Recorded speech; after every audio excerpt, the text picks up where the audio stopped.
Greetings, GOAT Format Duelists. We've got a breakdown of the top GOAT Format decks of August. These are all decks that you'll absolutely need to be aware of if you're a competitive GOAT Format player. Welcome to GOAT Duels. I'm ACP. First up, our first place deck from Orlando is Warriors by none other than Lucas, the trademark Warrior player.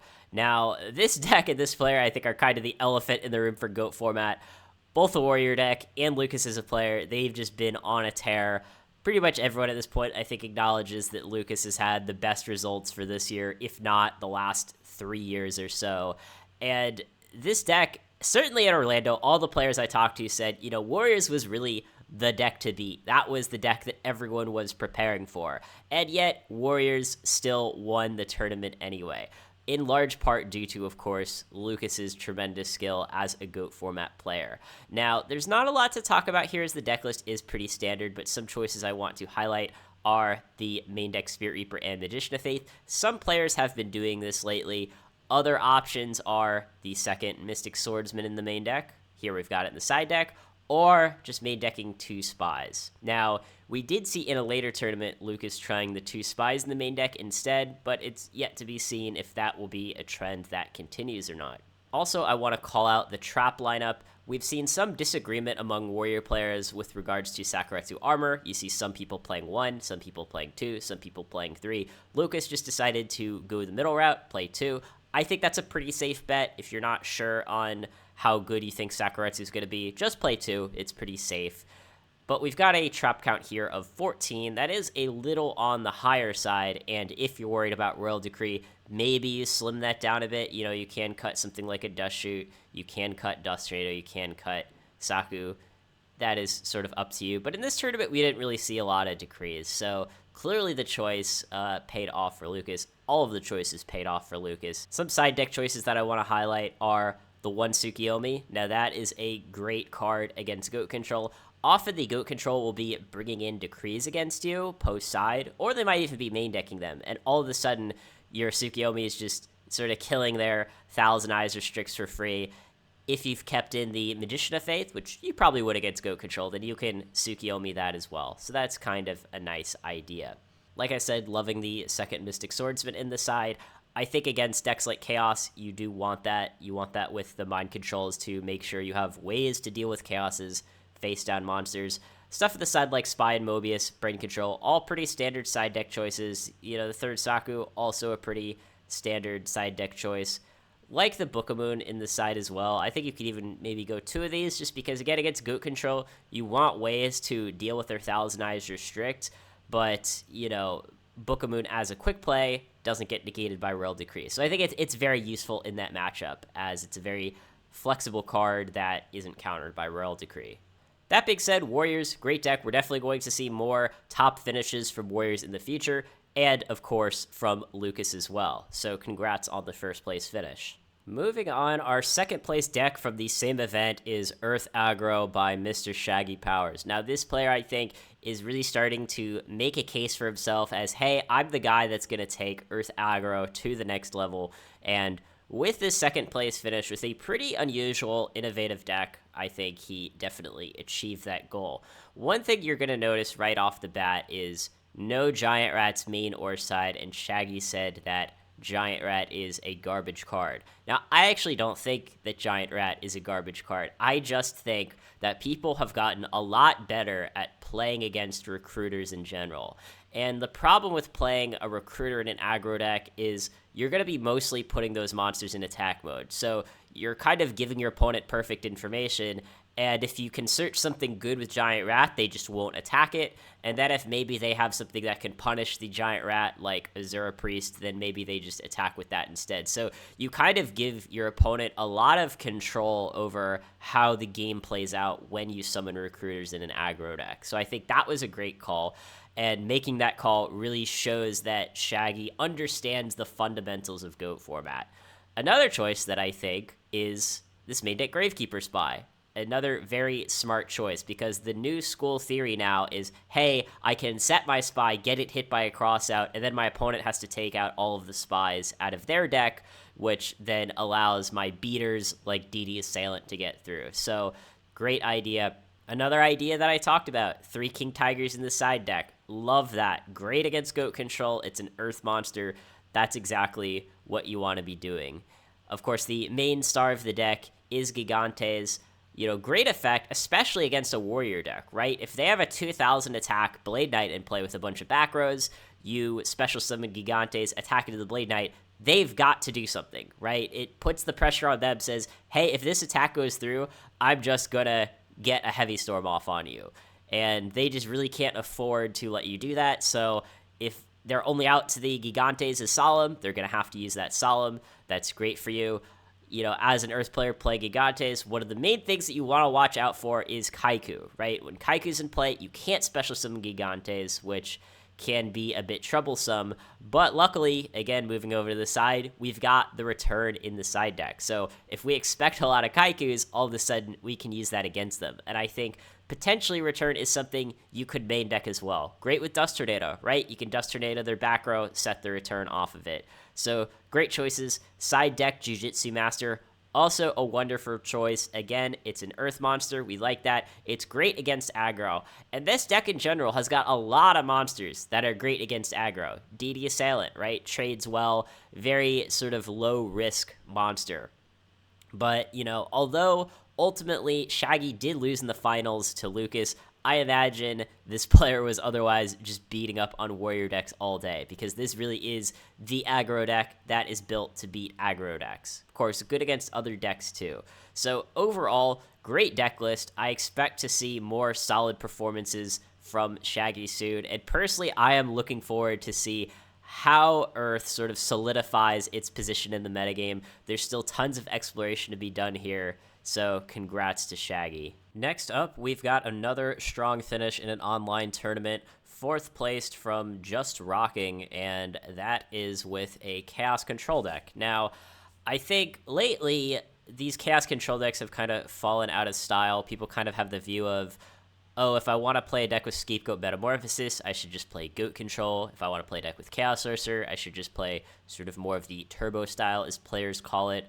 But you definitely can split the difference. You can go with something like this, and if you're operating under the assumption that Warriors are the deck to beat, I think a deck like this could be pretty good, right? We've got Scapegoat meta, great against Warriors, 3 Decrees, great against Warriors, Creature Swap, great against Warriors, and your average Chaos deck. So I like this deck overall. It's a very clean list, which is largely why I highlighted it. You see a lot of 3-ofs, 2-ofs, nothing that really sticks out as a bad choice.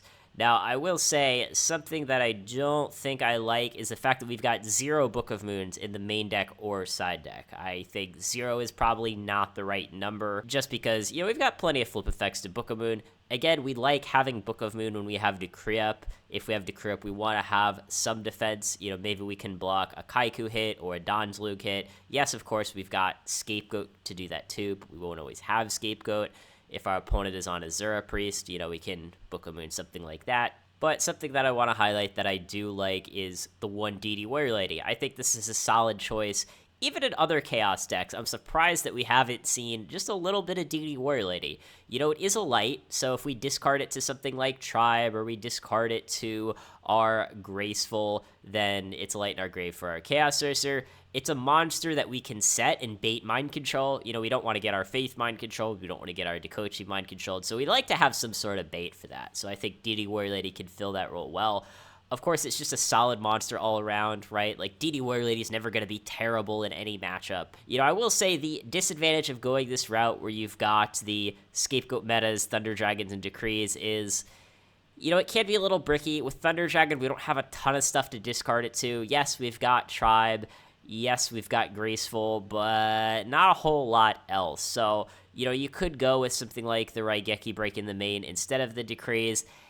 It kind of depends. Me personally, I think I would maybe go a different direction if I was to play Chaos, but it's definitely still a viable deck, right? We still see some players putting up good results with this deck. So if you've said, hey, I want to be playing Chaos Sorcerer and Metamorphosis in the same deck, I think this deck is a pretty good place to start. Make a couple of changes, make it your own, but it's a solid deck for sure.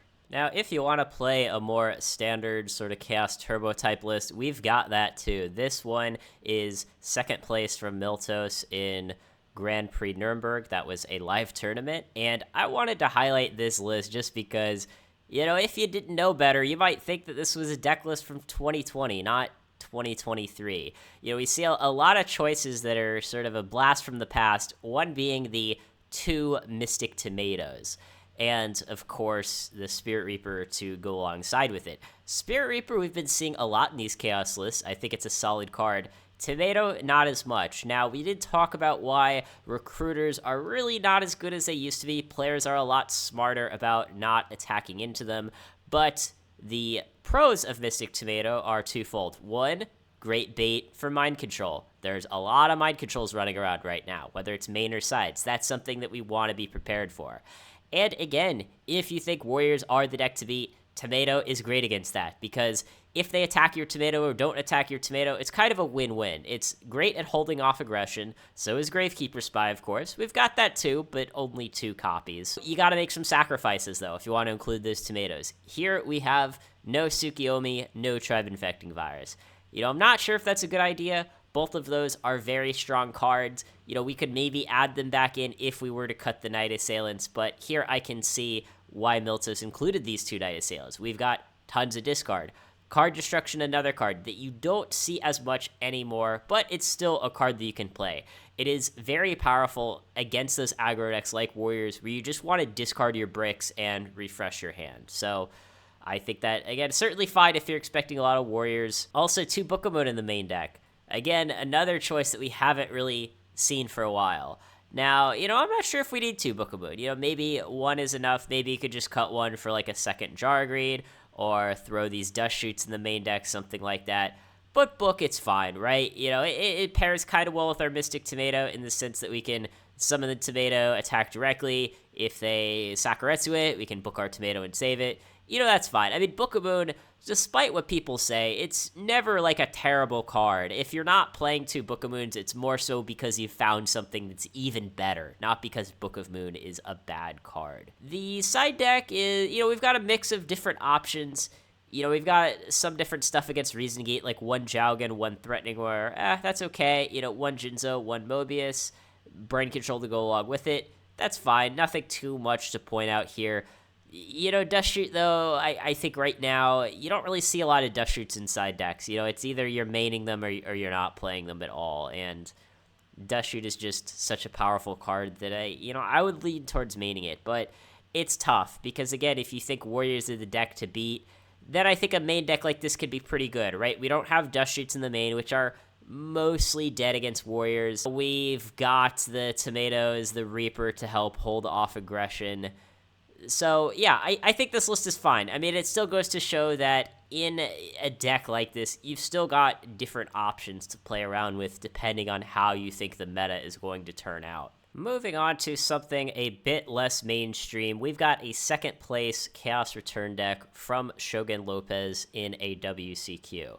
Now, firstly, I want to say that this deck is definitely still a viable force in the meta. It won Worlds last year. It could easily win Worlds again this year. However, as someone who was influential towards the creation of this deck, my opinion is that if you're going to play a deck like this, just commit to it. I don't like this 1 return, 1 Chaos Sorcerer thing. Now, I know we've seen a lot of lists that look pretty much exactly like this, with the 1 Sork, 1 return. To me, return is a very strong card. I like cards where I can just activate them and win the game, and return definitely fits the bill. Chaos Sorcerer, again, very, very powerful card. Anyone who's played GOAT format knows that, so why aren't we just playing 2 and 2, guys? I mean, I'm sure there's a reason. I get that we're not playing Thunder Dragon, so our Chaos Sorcerer isn't going to get online as quickly as it might in some other decks, but I don't know. I don't feel that's too big of a downside. Here, of course, we've, got 6 lights and a DD Warrior Lady. Yeah, maybe that's not quite enough to support the second Sork, but I feel like we can work around that, right? Maybe cut Kaiku for a light and then fit in the second Chaos Sorcerer.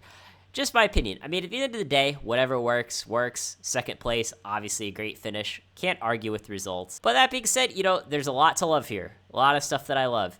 Everyone knows I'm a big fan of Zaborg. I love the 2 Zaborgs. If you play this deck, you've got to play at least 1 Zaborg. 2 is probably better. I know it has been from my experience. The Kaiku, although I said, oh, maybe you could cut this for something else, I do like it. I like the idea because Kaiku's great in the meta. Lots of other Chaos decks going around. You want to banish some of their monsters.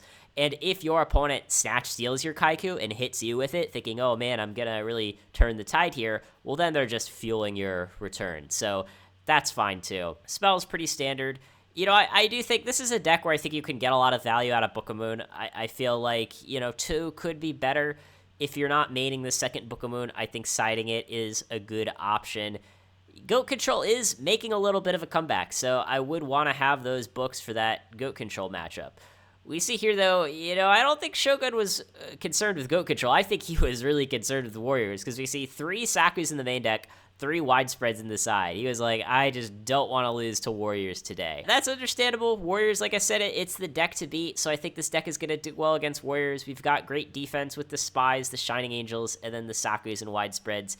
If they know you're on that strategy, I would be a little concerned with them bringing in Mobius, right? Maybe they Mobius, hit your Saku, hit your return. Definitely not a good thing. Yeah, you've got Solemns to counter the Mobius, but then, of course, you got to use your Solemn. There's different ways to go with this deck. We've seen Dust Shits in the main deck in the past. Here we've got Sakus instead, so it kind of depends on what you expect the meta to look like, what you expect to see, particularly later on in the brackets. Otherwise, good list. I like the side a lot. I like the 3 Jowgans in the side. We can search it with Shining Angel. So I definitely think you gotta side at least 1 Jowgan just because it's a sweet angel target. I think you could also side Roulette Barrel, to be quite honest. If you want something against Warriors, I feel like Roulette Barrel on the side is maybe even better than Zambira, although both are really good. I like both cards. So, I can see you going either way. Second Kaiku in the side, I think also perfectly fine. Mind Controls in the side, I think you really need to have. I think you could even go up to 3 Mind Controls in the side, because this deck, I feel like in large part the way that it beats the standard Chaos deck is that our Mind Controls are better than their Mind Controls, right? We can Mind Control, take their Spy, get our own Spy. We can Mind Control their Faith, whatever. Meanwhile, we have stuff to bait their Mind Controls, like Angel and DD Warrior Lady. I think this deck still has a lot of potential and can still be improved a lot. I don't have all the answers. Shogun Lopez doesn't have all the answers. It's a deck that I would like to see players explore more. And at the end of the day, I'm glad to see someone do well with this deck other than just Dingo Sig. So congratulations to Shogun Lopez. And last but not least, we've got a first place Goat Control deck from Leo P. Huncho. That was first place in an Obelisk tournament, and I like this Goat Control list a lot, and I think one of the narratives of this month is that Goat Control has kind of put itself back in the mainstream, right? It's not sort of this off-meta deck anymore that like a few skilled players are using. We've seen lots of players do well with this deck. JCVD, Matthew Ossie, and of course, Leo P. Huncho. So lots of different flavors of Goat Control running around. And the nice thing about this deck, of course, is that in a way, Goat Control is kind of this anti-meta deck where you can include lots of different tech options depending on what you expect the meta to look like, and to some degree also personal preference. So examples being Kaiku, right? You can main deck it, you cannot main deck it, depends on how much chaos you expect to see.